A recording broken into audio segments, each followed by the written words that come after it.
We are going to go over first the anatomy of the heart as a pump. So we'll start with anatomy, and I want you to pay attention to the different coverings of the heart, so the layers, the valves, chambers, and then we'll get into the physiology. So starting off with anatomy, we have a picture of the heart. So we've got our right heart and we have the left heart. So you'll see that these different vessels are always going to be drawn in blue and red, and that has to do with the oxygenation of the blood. So the right heart, its job is to pump blood to the lungs. It receives the blood from the body through the superior and inferior vena cavas. They empty into the right atria first. So here's our right atria. And then unimpeded, a large portion, about 75% of that blood, flows unimpeded through the tricuspid valve, or three cusps, and the right ventricle then fills with blood. When the ventricle contracts, the blood is then ejected up through the pulmonary valve, so that tells you where it's going, through the pulmonary arteries to make it to the lungs, where it's going to pick up some oxygen. We're now going to enter the left side of the heart. So this is our pressure pump, which is going to deliver this oxygenated blood to the rest of the body. First, we're going to see the blood from the pulmonary veins drain into now the left atria. Again, you'll see most of that blood flow unimpeded down to the left ventricle. The valve, the AV valve on the left side, is the mitral valve, also called the bicuspid valve for two cusps. And when the ventricle contracts, that forces the blood to eject up through the aortic semilunar valve and then enter the aorta, the largest, highest pressure vessel in the body. Some of that blood is going to go unimpeded all the way down the aorta, the largest artery in the body, and some will go up through the vessels to the neck. All right, so these are all the pieces that you should know. So atria, ventricles, and definitely the valves on each side: tricuspid, bicuspid, pulmonary, and aortic semilunar. So what is the heart doing? Well, your heart in normal situations is pumping about 5 liters of blood per minute at rest. And that's during your resting heart rate. Resting heart rate should be between about 60 to 80 beats per minute in an adult. And then when you exercise, it should increase its pumping capabilities 5 times and go up to 25 liters per minute during heavy exercise. That is something that not everybody can do, and that's something you can use an exercise tolerance test or a stress test to measure to see if the heart is able to make that switch. In the location of the heart, this is in the thoracic cavity. The mediastinum is the special area that the heart lays in, and about 1/3 of the heart is to the right of the sternum and 2/3 is to the left, and the apex or tip of the heart should be between the 5th and 6th rib in a healthy adult. And every hollow organ in the body is designed to work underwater, so a bunch of organs have coverings over them to allow them to work unimpeded in fluid. Pericardium, around the heart, is a thin sac that encloses the heart. It has a couple of different layers associated with it, and the pericardium is also going to be attached to the diaphragm, which means when the diaphragm pulls down during respiration, the heart is going to go with it. That also means in some cases we can see pressure changes with respiration, and usually those are associated with pathologies where the sac is filling with fluid.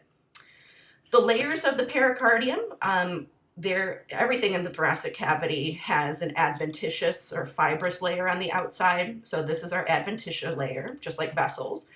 Then on the inside of that adventitious layer is the parietal pericardium.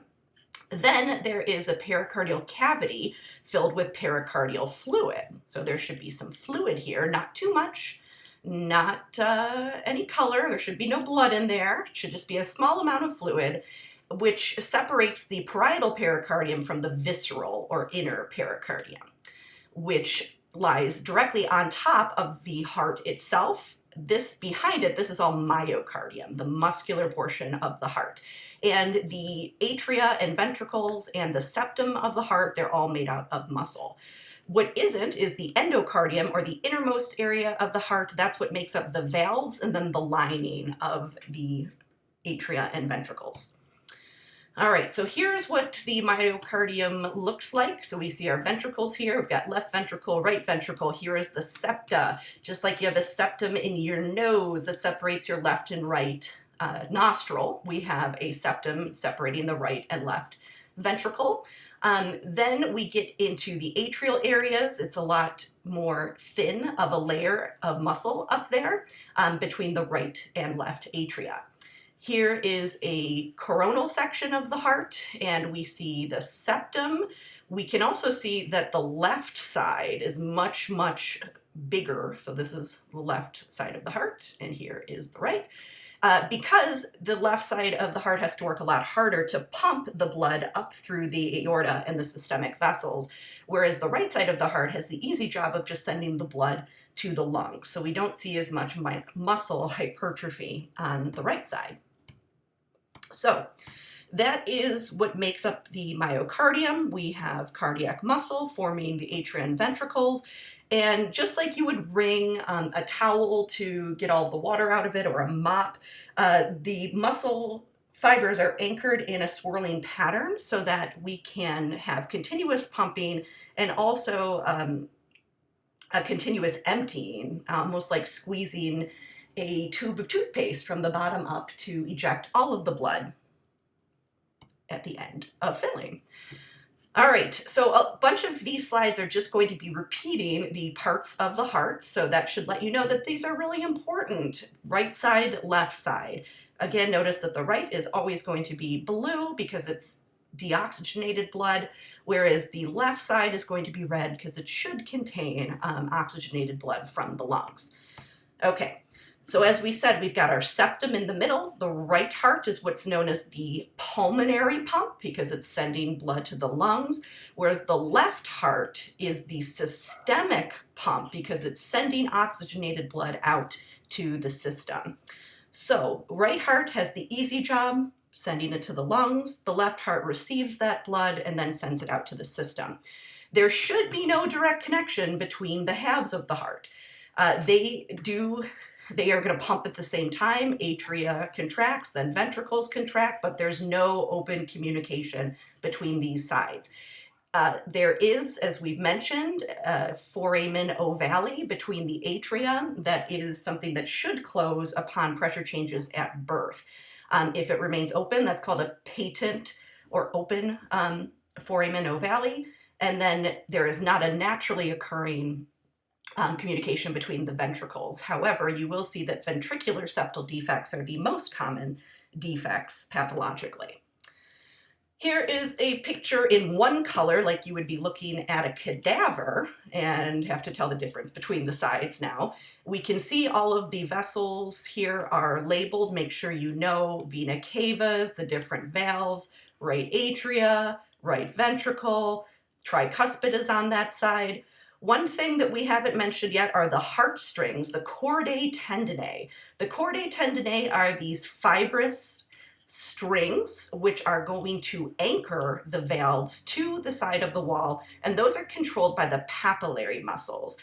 The papillary muscles can contract and allow the tight closing and opening of these valves. So we'll look at some pictures of those in just a second. All right, so we've already mentioned we've got these AV valves. They connect the atria and the ventricles. On the right is the tricuspid. The left is the bicuspid, also called the mitral because a miter is a Pope hat. And when the bicuspid is opened, the cusp resemble that miter. So you can call it bicuspid or mitral, but make sure you know both of those names refer to the left side AV valve.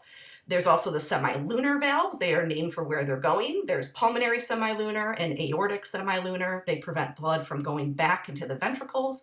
And then we have the valves enclosed by fibrous rings called the annulofibrosi, and they prevent the valves from opening during the really tough contractions. of systole and then stay closed during diastole. This is what the chordae tendineae look like. So those are the heartstrings, so those ensure closing, and this is the papillary muscle that is connected to the chordae tendineae. One thing also is that the heart has its own blood supply. So when we have most of the blood going out through the aorta to reach the system, there are two small vessels at the base of the aorta which will collect blood and deliver it to the coronary circulation so that the heart has its own blood flow. The two great veins that you should know that are emptying out into the right atria are the superior vena cava, the great vein, very low pressure, the largest vein in the body, and the inferior vena cava, same rules apply for that. It's everything below the diaphragm, where superior is everything above the diaphragm.